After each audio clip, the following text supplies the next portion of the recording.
Right to health bill को लेकर विवाद थमने का नाम नहीं ले रहा है। लगातार निजी डॉक्टरों की सरकार के साथ वार्ता भी हो रही है, लेकिन वार्ता विफल होते जा रही है। प्रतिदिन अलग अलग तरीके से निजी डॉक्टर विरोध प्रदर्शन करने में लगे हैं। कभी ठेला चलाकर जो है विरोध जाहिर किया जाता है, कभी दुकान में परचूनी का सामान बेचकर विरोध जाहिर किया जाता है। साथ ही साथ अपने बच्चों के साथ भी डॉक्टरों की ओर से विरोध प्रदर्शन किया गया। इसके बाद राज्य बाल संरक्षण आयोग ने इसको लेकर जिला कलेक्टर से रिपोर्ट मांगी है कि बच्चों को लेकर आखिर विरोध प्रदर्शन क्यों किया गया। हालांकि डॉक्टरों की देर रात को जो है मुख्य सचिव के साथ भी वार्ता हुई थी। देर रात 2 बजे से सुबह 5 बजे तक वार्ता हुई, लेकिन उसमें भी कोई नतीजा नहीं निकला। इसके बाद आज डॉक्टर फिर एकजुट हुए हैं। प्रदेश भर के डॉक्टर वापस जो है विरोध जाहिर करने के लिए तैयार हो गए। लेकिन उससे पहले एक बार फिर मुख्य सचिव की ओर से डॉक्टरों के प्रतिनिधि मंडल को बुलाया गया है। जानकारी ये मिल रही है कि कुछ मांगों पर सहमति भी बन गई है, लेकिन अब डॉक्टर चर्चा करेंगे। चर्चा करने के बाद निष्कर्ष निकलेगा कि हड़ताल खत्म करनी है कि आगे बढ़ानी है, क्योंकि वार्ता का दौर थमने का नाम नहीं ले रहा है। प्रतिदिन प्रशासनिक अधिकारियों के साथ वार्ता तो हो रही है,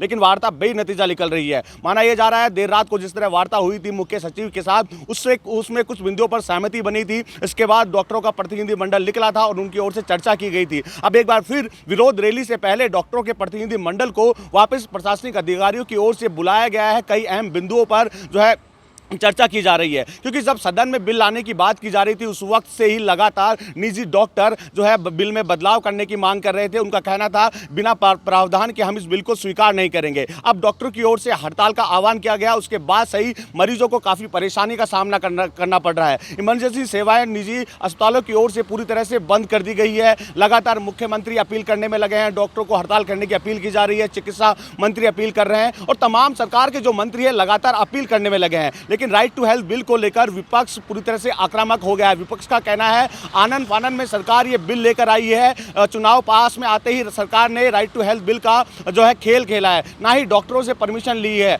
डॉक्टर के साथ बैठकर कमेटी बनाई जाती, उनकी राय मशवरा लिया जाता तो इतना विरोध नहीं होता, मरीजों को जो है परेशानी का सामना नहीं करना पड़ता। लेकिन अब वार्ता का दौर लगातार चल रहा है, क्योंकि मुख्यमंत्री ने भी कहा था, चिकित्सा मंत्री प्रसाद लाल मीणा ने कहा था कि टेबल पर बैठकर वार्ता के जरिए ही हल निकाला जा सकता है। हम वार्ता के लिए तैयार है। अब प्रतिदिन वार्ता का दौर चल रहा है। माना जा रहा है कि वार्ता में कुछ बिंदुओं पर सहमति बन सकती है और डॉक्टर हड़ताल खत्म कर सकते हैं। अगर हड़ताल खत्म नहीं होती है तो निश्चित तौर पर प्रदेश की जनता के लिए परेशानी और बढ़ जाएगी, क्योंकि परेशानी का आलम इस तरह है कि सरकारी अस्पतालों में लगातार भीड़ बढ़ती ही जा रही है, लेकिन इलाज नहीं मिल रहा है। अब चूंकि आज वार्ता का दौर फिर शुरू हुआ है तो निश्चित तौर पर वार्ता के जरिए कहीं ना कहीं सरकार हल निकालने की कोशिश करेगी। कई बिंदुओं पर सहमति भी बन सकती है और उन पर प्रावधान भी किया जा सकता है। प्रावधान होता है तो निश्चित तौर पर सूबे की जनता के लिए राहत भरी खबर होगी। अगर प्रावधान नहीं होता है तो मुश्किलें जनता के लिए और बढ़ जाएगी। बसंत पांडे, TV9 जयपुर।